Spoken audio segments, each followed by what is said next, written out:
नमस्कार साथियों, स्वागत है आपका फिर से एक नए लर्निंग वीडियो में। जहां पर आज हम देखने वाले हैं कि कोई भी ईटीएफ होता है वो क्या किसी भी इंडेक्स के बराबर हमें रिटर्न देता है, या मान लो कि हमें मार्केट है वो आता ही नहीं है, बिल्कुल भी नहीं आता, 0% उसका नॉलेज है, लेकिन क्या फिर भी हम उससे अच्छा खासा रिटर्न हम कमा सकते हैं।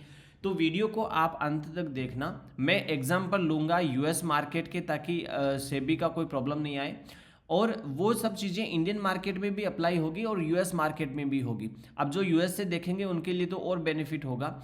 देखो, कोई भी चीज़ होती है, यदि इंडेक्स 30% भाग रहा है तो लगभग आपका 24 से 26% के रिटर्न के आसपास आपका ईटीएफ में बन जाता है। मैं लास्ट में दो ऐसी स्ट्रेटजी भी बताऊंगा जिनसे कि आपके पास 0% नॉलेज है यदि मार्केट का, तो भी आप घर बैठे आराम से पैसा कमा सकते हो इस मार्केट में। वो दोनों स्ट्रेटजी मैं लास्ट में बात करूंगा, जैसे इनको समझा देता हूं वैसे। तो पहले मैं आपको ये दिखाता हूं कि यहाँ पर देखो, हम एक साल का रिटर्न कैलकुलेट करते हैं कि आखिरकार एक साल के अंदर वो इंडेक्स में कितना आया है, और हमारे किसी भी ईटीएफ को हम लेते हैं तो हमारे पास में कितना आता है। दूसरी चॉइस होती है कि यदि हम वीकली इसमें इन्वेस्ट करें कि मुझे हर वीक इसमें प्रॉफिट बुक करना है, मैं चाहता हूं कि मैं आज इसमें एंट्री करूं बीटीएसटी के फॉर्म में, बाई आज करूं, 3 दिन 4 दिन के बाद में छोटे छोटे 3% 4% के प्रॉफिट में मैं एग्जिट कर जाऊं, तो मेरे पास स्ट्रेटजी क्या होगी, तो मैं इसको भी एक्सप्लेन करूंगा अलग से। तो यहाँ पर देखो कि ये है मई 2025, ये 26 चलना स्टार्ट हो गया, और अभी चल रहे हैं हम मई 2026। तो ऑलमोस्ट यहाँ से लेकर यहाँ तक का जब रिटर्न कैलकुलेट करें, ये S&P 500 का चार्ट है, तो यहाँ पर एग्जांपल देने के लिए सूटेबल है। और ये आप देखो 53% का रिटर्न दिया किसने, 53% का रिटर्न दिया है इंडेक्स ने, S&P 500 के इंडेक्स फॉर्म ने। यहाँ पर ये इंडेक्स कितना बढ़ा, 53%, ये 3.42% बढ़ा है। लेकिन हम लोग एक ही चीज़ करते हैं कि इसको राउंड फिगर लेकर चलते हैं कि ये 53% का रिटर्न इंडेक्स फंड में आया है। अब इंडेक्स फंड में ऐसा तो है नहीं कि आप इंडेक्स को खरीद लोगे, वो पॉसिबिलिटी होती नहीं है। तो मैं क्या करता हूँ, इसको एक सिमिलर साइड में रखता हूँ और यहाँ पर दिखाता हूँ कोई भी ईटीएफ, जैसे वहाँ पर क्यू ये नास्डेक का ईटीएफ है, क्यू होगा फिर, नहीं, चलो कोई नहीं, वहाँ पर क्यू देख लेते हैं। ये इंडेक्स फंड किसका है, नास्डेक का है। तो हम नास्डेक का चार्ट देखते हैं। पहले हम नास्डेक का चार्ट देखेंगे कि एक साल का उसका रिटर्न कैसा क्या रहा, क्योंकि ये 100 कंपनीज का एक रेशियो होता है। तो जो चीज़ें यहाँ पर थी कब, जून 2000, हम अभी मई में देखेंगे कि मई में क्या था, मई का लेवल क्या था 2025 का, और अभी भी मई चल रहा है। ये मई एंड होने के बाद में मंथ चेंज होगा, तब होगा ये 2026 का।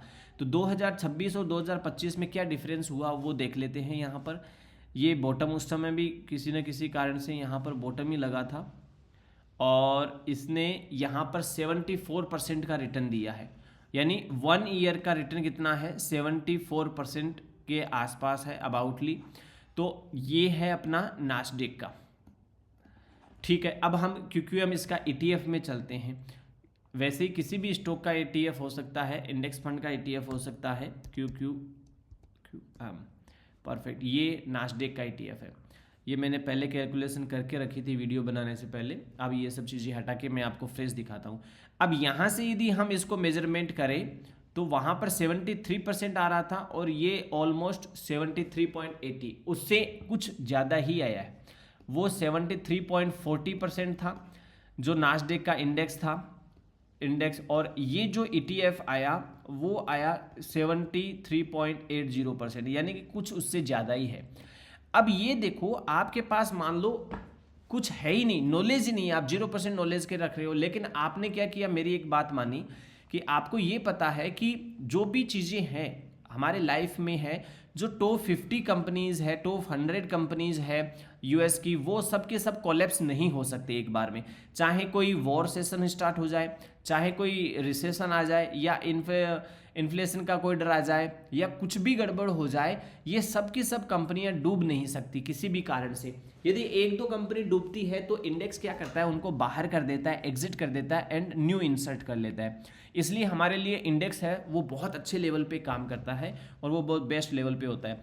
तो ये जो टॉप कंपनियां हैं जो नास्डेक में इन्वॉल्व होती है 100 कंपनीज, वो 100 कंपनीज भी टॉप कंपनी ही होती है। ऐसा नहीं है कि उनमें कोई प्रॉब्लम हो जाती है, ये वर्ल्ड की टॉप कंपनियों में इंसर्ट होती है। अब इसका जो ETF बनाया गया वो हमारे लिए वैल्यूएबल होती है। अब मैं वो इस स्ट्रेटजी की बात करता हूँ जिससे कि हमें खरीदना है। हमें क्या करना है, जितने भी मनी होती है उसको एक बैंक अकाउंट में डिपॉजिट करना है। हर महीने की मैं $20,000 निकालना चाहता हूँ पर मंथ में, या मैं $10,000 है वो सेव करूँगा पर मंथ में। अब आपको क्या करना है, इस बैंक से इसको विड्रॉलेबल नहीं है, ये विड्रॉलेबल नहीं है, और आपको वेट करना है कि कब मार्केट है वो क्रेश करे। क्रेश का मतलब करेक्शन भी हो सकता है। जैसे ये इंडेक्स फंड है तो मैं इसको हटा देता हूँ इंडेक्स को, इसको डायरेक्ट इंडेक्स पे चलता हूँ। फंड नहीं कहेंगे, इंडेक्स का चार्ट कहेंगे। आ जाओ भाई, क्या हो गया, ये नास्डेक का चार्ट आ गया। तो आप यहाँ देखो कि हर साल में कोई ना कोई सिनेरियो ऐसा होता है जब ये ऊपर जाता है फिर नीचे आता है, फिर ऊपर जाता है फिर नीचे आता है। तो जब भी ये नीचे आएगा तब हम लेंगे। अब हमारे को क्या करना है, इस सिचुएशन में लिया जा सकता है क्या, अभी हम क्या करेंगे, एक यहाँ पर RSI प्लॉट कर देते हैं। ये मैंने रिलेटिव स्ट्रेंथ लगाई। अभी रिलेटिव स्ट्रेंथ यदि मैं 1 डे के चार्ट पे देखूं तो वो 80 के आसपास चल रही है। इस जोन पे आकर ये ओवरबॉट जोन में आ गया है। अब ये रिट्रेस करने की कोशिश करेगा, हो सकता है 80 पे 70 पे आके वापस जाए, हो सकता है ये यहीं पर चले, बहुत अच्छी स्ट्रेंथ हो तो यहीं पर चले, पर मैं यहाँ पर आपको राय नहीं दूंगा। सबसे बेस्ट अपॉर्चुनिटी होती है ये लेवल की 30 और 40 का लेवल, इस जगह पर आप अपना पैसा डाल सकते हो। वो भी वीकली चार्ट पे यदि आप 40 के आसपास डालते हो तो सबसे बेस्ट है। बस वीकली चार्ट के ऊपर आप लगाओ, यहाँ पर प्लेस करो वीकली चार्ट, और वीकली चार्ट पे जब जब आपको ये 30-40 पर मिल जाए, यदि यहाँ 40 पे मिलता है तो आप इस लेवल के ऊपर कर लो, यहाँ पर मिलता है आप इस लेवल के ऊपर कर लो, कुछ मत देखो। उसके बाद आपके लेने के बाद भले कितना ही चला जाए कोई प्रॉब्लम नहीं है, आप अपना पैसा डाल दो यहाँ पर 40 पर। जैसे ही ये 40 पे टच करता है, यहाँ 40 पे टच करता है, आप अपना पैसा डाल दो, आपको कोई प्रॉब्लम नहीं। यदि आप लॉन्ग टर्म के लिए हो तो टेंशन फ्री रहो, और यदि आप शॉर्ट टर्म के लिए हो तो आपको 50% मिलता है तो आप बुक कर लो, 50% मिलता है आप बुक कर लो, कोई प्रॉब्लम नहीं। 50% बोल रहा हूँ, नॉट 15, 50% मिलता है आप बुक करो। ये वैल्यूएशन है, ये शॉर्ट टर्म के लिए नहीं है, ये लॉन्ग टर्म के लिए है। जिनको कोई चाहता है कि मैं साल 2 साल के लिए चाहता हूँ तो उनके लिए तो ये बेस्ट अपॉर्चुनिटी होती है, लेकिन ये 1 साल में एक ही बार मिलती है। पर जब मिलती है तो आप ह्यूज अमाउंट इसमें यूज़ करो, कि मैं $1,00,000 है इसमें इंसर्ट करूँगा। $1,00,000 इंसर्ट करोगे तो वो कई मल्टीपल टाइम भी बन सकता है आपका। अब जो चीज़ें हैं, जो पैसा है वो बैठे बैठे यदि मल्टीपल टाइम हो रहा है तो पैसे को पैसे पे काम पे लगाओ, डॉलर को काम पे लगाओ कि वो और डॉलर बनाए, वो बेस्ट है हमारे लिए। अब इसके लिए हमें एक स्ट्रेटजी और अपनानी होगी। मैं दूसरी स्ट्रेटजी बताता हूँ कि आप चाहते हो कि नहीं हमारे पास इतना पेशेंस नहीं है, हम महीनों के महीने इतने नहीं निकाल सकते, लंबा टाइम नहीं निकल सकता। अभी देखो क्या है, स्ट्रेंथ देखो आप नास्डेक की बहुत अच्छे लेवल पे स्ट्रेंथ चल रही है। सब लोग चिल्ला रहे हैं कि यहाँ पर गिर जाएगा, क्रैश हो जाएगा। यहाँ मंथली चार्ट के ऊपर कोई चांस ही नहीं है।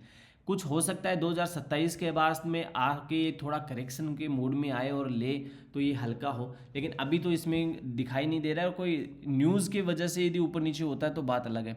मैं क्या कर रहा हूँ, यहाँ पर मैं 1 आवर का चार्ट लगा देता हूँ। 1 आवर का चार्ट मैंने प्लेस किया, इसको मैं हटा देता हूँ। और मैं हमेशा अपनी फेवरेट स्ट्रेटजी बताता हूँ, 48 एक्सपोनेंशियल मूविंग एवरेज हाई और लो। जब भी आप देखो कि इस प्रकार से कोई भी चार्ट के ऊपर, इंडेक्स के ऊपर, 1 आवर के चार्ट के ऊपर, दोनों पाइपलाइन के ऊपर ये इंडेक्स फंड ऊपर चलने लग जाता है तो आप अपने ETF को बाई करके बैठ जाओ। यहाँ बाई करो, सीधा सीधा सिंपल है कि आप बाई करो और बैठ जाओ। कब एग्जिट करना है, जैसे ही ये इसके नीचे निकल जाए आप एग्जिट कर जाओ। और जब ये इसके नीचे निकल के चल रहा है, जब तक ये लाइनिंग नीचे नहीं चल रही है तब तक आपको एंट्री नहीं लेनी है। अब ये कब तक चल सकता है, देखो ये 8 तारीख के बाद में अब तक 10 दिन होने को, 8 से वापस 8, 1 महीना होने को आया। ये बिल्कुल एक फ्लो में चल रहा है यहाँ से और यहाँ तक, अभी तक इसमें कोई वीकनेस नहीं आई है। तो तो वीकनेस नहीं आई तो इसने एक महीने में क्या रिटर्न दिया होगा, आपको पता होगा कितना आ सकता है। यहाँ से देखो आप 21% रिटर्न सिंगल 1 मंथ में आया है। तो क्या यही रिटर्न हमें ETF में भी मिला है? हम ETF भी चेक कर लेते हैं अभी। सेम टू सेम जैसा चार्ट वहां बन रहा है वैसा का वैसा चार्ट यहां बन रहा है। ये लो, यहां पर 21% के आसपास ही ये यहां पर है, देख लो 21%, सेम टू 21% का रिटर्न। इसका मतलब हम किसी भी स्टॉक की जाने की बजाय यदि हम ETF फंड में जाते हैं तो वो हमारे लिए ज़्यादा बेस्ट होता है। अब वो बेस्ट क्यों होता है, इसके दो रीज़न। एक तो क्वार्टरली जो रिजल्ट आते हैं उनका कोई झमेला नहीं है, टेंशन नहीं है उनकी। दूसरा, किसी भी इकोनॉमिक कंडीशन की कोई प्रेशर नहीं है कि रिसेशन आ जाएगा या फिर इन्फ्लेशन आ जाएगी या वॉर हो जाएगा या रिजल्ट अच्छे नहीं आए, quarter on quarter year on year result अच्छे नहीं आए, फंडामेंटल खराब है, कुछ लफड़ा ही नहीं है। इसलिए जिसके पास में जो जितना पैसा है उसको यूज किया जा सकता है। अब कोई कहे कि नहीं हम तो 15 मिनट के चार्ट पे करेंगे, बाई और सेल दोनों तरफ करेंगे, हमारे लिए तो सूटेबल नहीं है। तो देखो भाई, अपना रूल सिंपल है।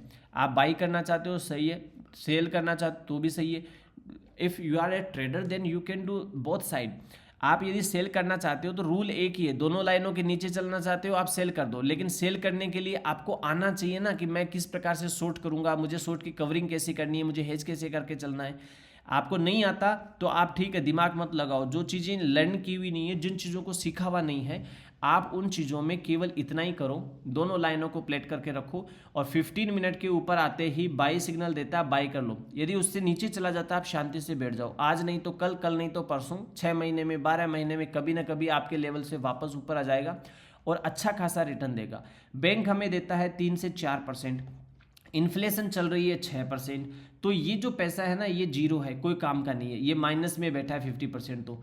और जो चीज़ें हमें यदि 7% का रिटर्न भी दे रही है, 6% का इन्फ्लेशन हम लेके चल रहे हैं, आपके जेब में यदि $100 है तो वो अगले साल $94 ही बचेंगे। क्यों? क्योंकि ये जो 6% इन्फ्लेशन है ये इसको घटा देगी, ये खा जाएगी। अब आपको 7% इसके ऊपर रिटर्न आ गया तो आपका जो $101 का रिटर्न बन रहा है, $1 का रिटर्न आपकी जेब में रह रहा है। तो इस प्रकार से ये कैलकुलेशन निकालो कि कुछ है ही नहीं आपके पास में। इससे बेटर है कि आपके पास जो पैसा है उसको सेव करके इन्वेस्ट कर दो, इससे और बेटर पैसा बनेगा और पैसे को पैसा ही बनाता है। अपने आप पैसे को काम पे लगाओ। यहाँ पर और कुछ बहुत ज़्यादा दिखाने की ज़रूरत नहीं है, बहुत ज़्यादा वीडियो बड़ा नहीं हो, इसलिए मैं इस वीडियो को तो वाइंड अप कर दूंगा। ये बेस्ट लेवल पर ऐसे ही आप बहुत सारे, यदि आप US मार्केट में काम करते हो तो वहाँ पर बहुत सारे IT के स्टॉक्स का ETF फंड होता है, हेल्थ सेक्टर का ETF फंड होता है, बहुत सारे कुछ सेलेक्टेड स्टॉक्स होते हैं उनका ETF फंड होता है। जैसे माइक्रोसॉफ्ट का चार्ट देखो आप, मैं अभी माइक्रोसॉफ्ट के चार्ट को मैं अलग से एक्सप्लेन करता हूं कि इसमें नहीं करूंगा। आपको यदि लर्निंग अच्छी लग रही है तो आप इस चैनल को सब्सक्राइब करना ना भूलें और बेल बटन को प्रेस करिए ताकि आपको जो नोटिफिकेशन है वो सबसे पहले पहुंच जाए और आप नेक्स्ट वीडियो भी देखें। मैं 5 से 6 वीडियो लेकर आ रहा हूं US मार्केट के ऊपर, एक बेस्ट स्ट्रेटजी कैसी होगी हमारी बाई सेल करने की, हम कब कब इस चीज़ों को अपना प्रॉफिट बुक करें, कब कब हम एंट्री लें कि हमारा एग्जिट लेवल है वो काम कर जाए और हमें उसमें लॉस नहीं हो, और कुछ अच्छे पावरफुल स्टॉक्स कौन से हैं, ETF कौन से हैं जिनको हम लाइफ टाइम रख सकते हैं, ये सब चीज़ें जानते हैं नेक्स्ट वीडियो में। फिर मिलते हैं। आपका यदि कोई कमेंट हो, सुझाव हो तो नीचे ज़रूर कमेंट करिए।